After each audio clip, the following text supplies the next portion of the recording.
du Père et du Fils et du Saint-Esprit. Amen.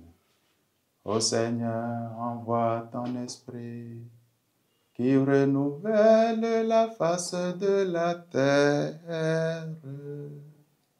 Bien-aimés dans le Seigneur, nous rendons grâce au Seigneur pour ce nouveau mois que sa bonté nous accorde.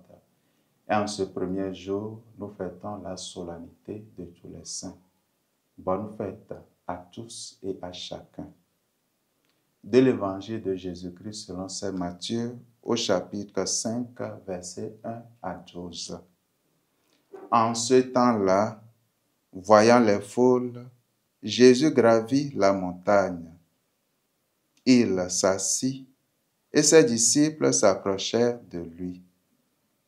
Alors, ouvrant la bouche, il les enseignait. Il disait: Heureux les pauvres de cœur, car le royaume des cieux est à eux. Heureux ceux qui pleurent, car ils seront consolés. Heureux les doux, car ils recevront la terre en héritage. Heureux ceux qui ont faim et soif de la justice, car ils seront rassasiés.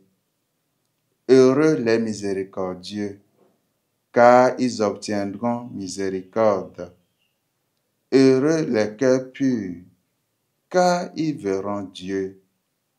Heureux les artisans de paix, car ils seront appelés fils de Dieu. Heureux ceux qui sont persécutés pour la justice, car le royaume des cieux est à eux.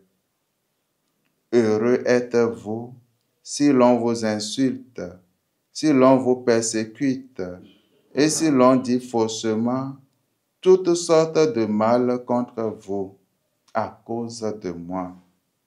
Réjouissez-vous, soyez dans l'allégresse, car votre récompense est grande dans les cieux.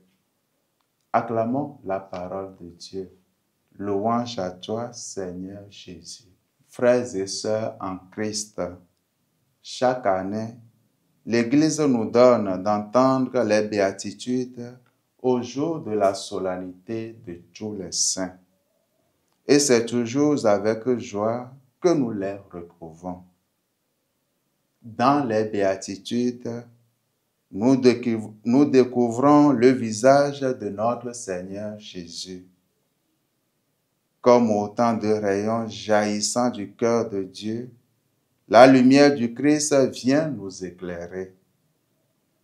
En effet, Jésus n'est-il pas, par excellence, celui qui est pauvre de cœur, celui qui est le doux, celui qui a pleuré sur la misère de l'homme, celui qui a eu faim et soif de la justice, celui qui a été miséricordieux, celui qui a un cœur pur, celui qui a œuvré pour la paix dans les cœurs et dans le monde, en révélant la vérité de l'amour, celui qui a été persécuté et insulté à cause de la justice.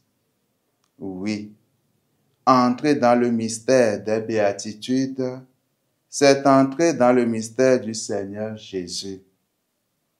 Contempler les béatitudes, c'est contempler le visage du Christ.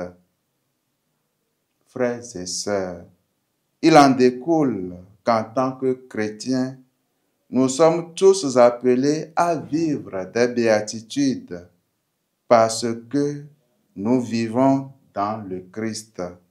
Nous vivrons tous du Christ, mais également notre vocation de chrétien est de vivre les béatitudes afin de porter au monde le visage du Christ. Bien-aimés dans le Seigneur, laissons transparaître sur nos visages le bonheur des béatitudes, afin que le monde croie que Jésus est celui qui lui apporte le vrai bonheur. Amen. Que Dieu Tout-Puissant nous bénisse, le Père et le Fils et le Saint-Esprit. Amen.